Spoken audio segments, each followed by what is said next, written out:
coming home, I've done my time. Now I got to know what is and is it mine.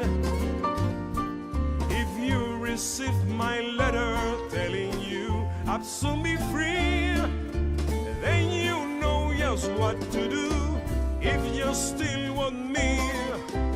If you still want me. Tie a yellow ribbon round the old oak tree. It's been 3 long years. Do you still want me? If I don't see a ribbon round the oak tree, I'll stay on the bus, forget about us, put the blame on me. If I don't see a yellow ribbon round the old oak tree.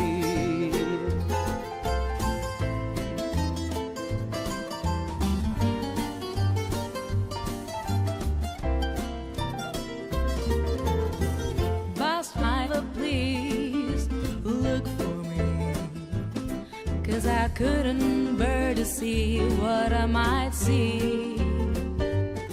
I'm really still in prison, and my life holds a key. A simple yellow ribbon's what I need to set me free. I wrote and told him, please tie a yellow ribbon round the old oak tree. It's been 3 long years. Do you still want me? If I don't see a ribbon round the old oak tree, I stay on the bus, forget about us, put the blame on me. If I don't see a yellow ribbon round the old oak tree.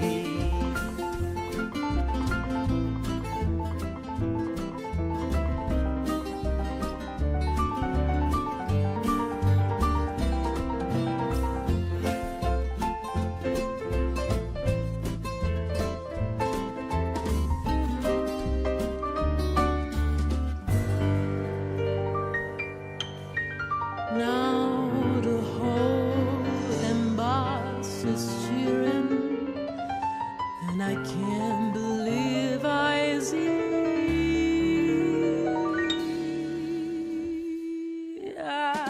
100 yellow ribbons round the old oak tree.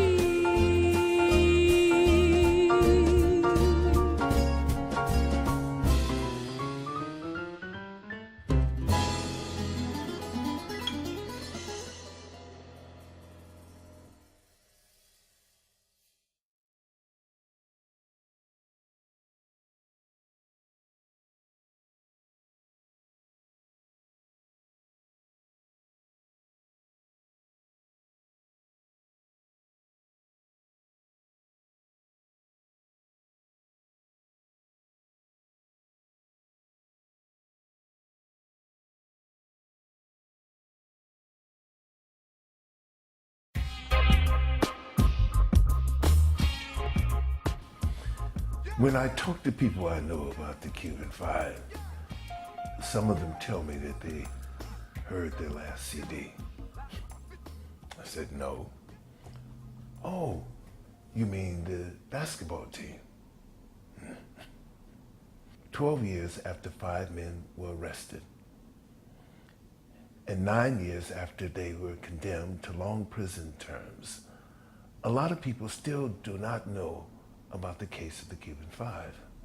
Think about American men and women who volunteer to go abroad to try and stop violence against this country.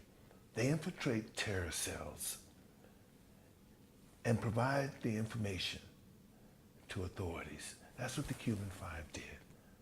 Only they did it in Miami. And the cells they infiltrated were not American haters, but Cuban exiles plotting bombings and other acts of violence against innocent civilians in Cuba. That's the Cuban Five, you know.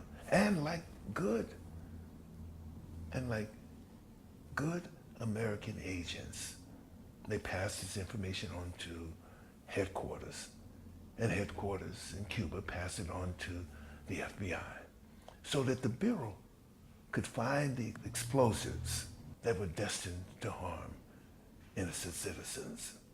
Now you think about, just imagine a boatload of explosives coming down the Miami River to some river in Cuba that's designed to harm innocent civilians and possibly foreign tourists and maybe even Americans. Now the Cuban Five risked their lives to save the lives of others. And if they had been Americans, they would have been awarded medals, become heroes. But they were arrested, tried, and condemned in Miami, where the chances of beginning in a fair trial on a scale of 1 to 10 was 0. On a hot, very hot Sunday afternoon, I went to Victorville, California, to visit one of the Cuban Five, Gerardo Hernandez. He's a brave, strong man who believes in fairness and justice. 7 years ago, when I met the wives of the Cuban Five, I promised that I would do all that I can. Their husbands receive justice. Today, I'm still here to say that I'm going to do all that I can to make sure that these men are released, sent home to their families, released from these deplorable conditions in prison and sent home to their families. That's what we all can do. We can make sure that justice is served right here. Men who were brave enough to come here and to fight for the safety of their fellow citizens in Cuba. This is the truth about the Cuban Five. The truth that isn't often told, but the truth about what the Cuban Five did.